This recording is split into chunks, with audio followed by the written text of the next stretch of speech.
Welcome, students. Once again, we will continue the same chapter, Nationalism in India.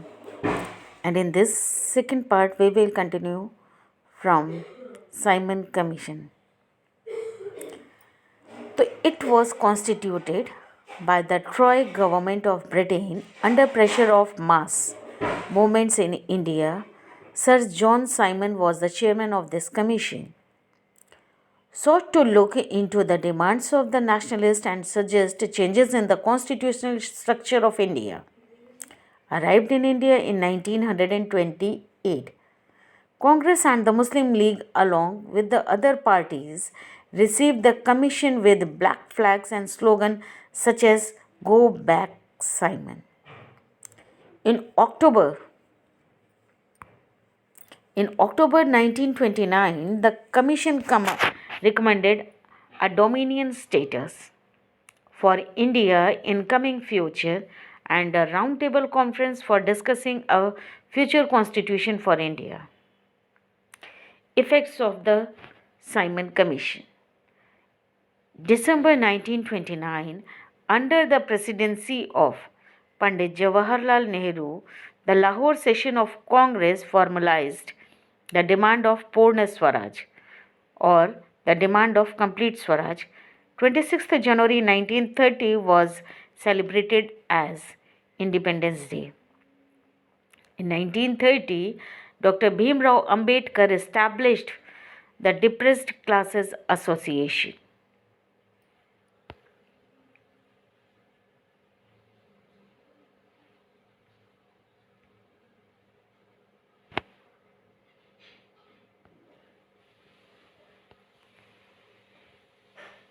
How it is spread.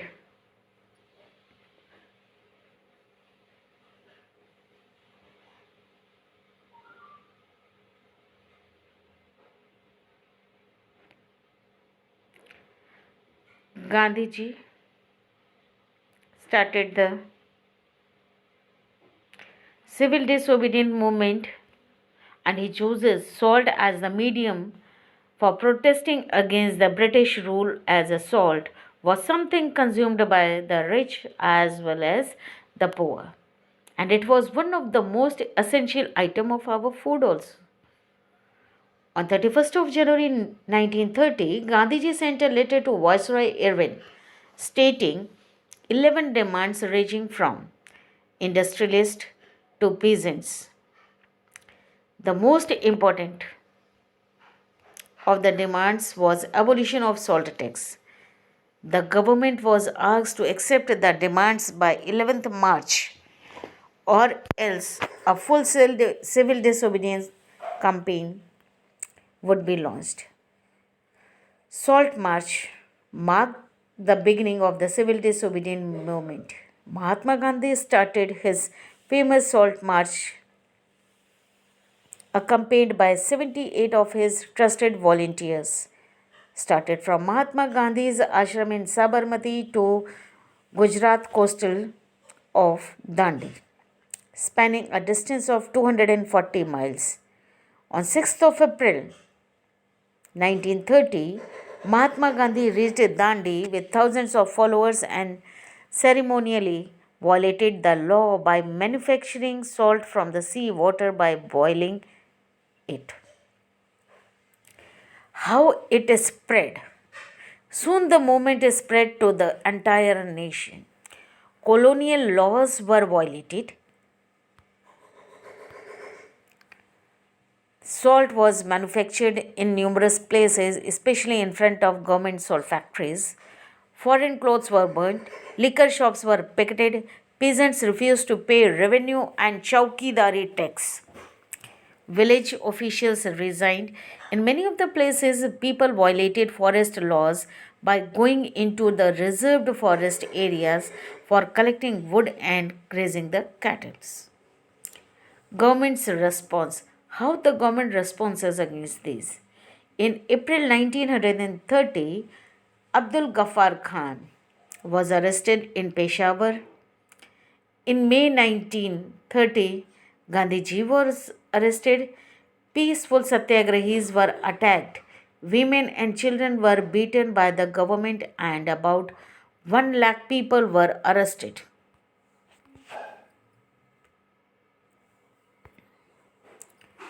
Gandhi Irvin Pact and the end of the movement. On March 1930, Gandhiji called off the movement, entering into a pact with Viceroy Lord Irwin. He consented to participate in the Round Table Conference, and the government agreed to release the political prisoners. In December 1931, Gandhiji went to London for second Round Table Conference. The conference held was unprofitable as nothing fruitful came out of it for India. Relaunch of the movement. When Gandhi returned from Round Table Conference, he discovered that Ghaffar Khan and Jawaharlal Nehru were in jail. The Congress had been declared illegal, and a series of procedures had been made and forced to prevent meetings, demonstrations, and boycotts. With great apprehension, Mahatma Gandhi relaunched the civil disobedience movement in 1932, but by 1934 it lost its momentum. Participation by the people. How people participated in civil disobedience movement. Rich communities. Rich peasants communities such as the Patidars of Gujarat and the Jats of Uttar Pradesh took part in the movement as they produced commercial crops. They were hit hard by the trade depression and falling prices. That caused a decrease in the cash income of these rich peasants community, so they decided to oppose the high revenue demands of the government through their participation in the civil disobedience movement. Poor peasantry. How poorer peasantries were mainly small tenants that had rented land from landlords. They found difficulties in paying their rent due to the depression and decrease in the cash income. So they wanted the unpaid rent to the landlords and to be remitted. They also had participated in many radical movements led by the socialists also. How business class participate in it. The business class wanted protection against imports of foreign goods and a rupee sterling foreign exchange ratio that would discourage imports.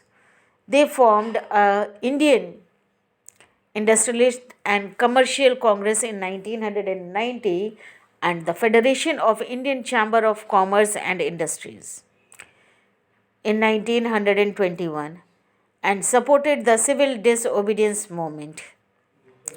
Industrial worker class. They did not participate in large number except in Nagpur region, but only some workers participated in the civil disobedience movement boycott of foreign goods. Women also full-heartedly participated in the movement. They participated in protest marches, manufactured salt and picketed foreign cloth and liquor shops, because of which many went to jail. There was a large scale participation of women in civil disobedience movement. What were the causes of failure of this movement? The movement was called off without fulfillment of the demands of the rich peasant communities. When the movement was relaunched, many rich peasants communities decided not to join the civil disobedience movement. That all comes in the limitation of the civil disobedience movement. The Congress was unwilling to support the no rent campaign due to the fear of upsetting the rich peasants and landlords. The spread of the militant activities, worries of prolonged business disruption, growing influence of the socialism among the young Congress members, and the failure of the Round Table Conference led to the withdrawal of the support from the movement by the business class. Industrial workers did not participate in the civil disobedience except in Nagpur region. Dalits also did not participate as Congress sided with the conservative high class Hindus. Muslim organization and communities also sparsely participated in the movement. The Muslim alienated from the movement due to the fear of dominance of the Hindu majority. Upsurge of the nationalism. A sense of unity and nationalism was inspired by history and fiction, folklores and songs, popular print and symbols. Abindranath Tagore's image of Bharat Mata and Bankim Chandra Chattopadhyay's song Vande Mataram united many people and communities. During the Swadeshi movement, a tricolor flag was designed. It had 8 lotuses representing 8 provinces of British India and a crescent moon representing Hindus and Muslims. In 1921, Gandhiji had designed the tricolor Swaraj flag with the spinning wheel at the center. This flag represented the Gandhian ideal of self help and became a symbol of defiance. The glorious developments in the ancient times when the art and architecture, science and mathematics, religion and culture, law and philosophy, and crafts and trade flourished were discovered with the help of history. This all instilled pride and united the Indians. That's all in this video. Thank you. God bless you.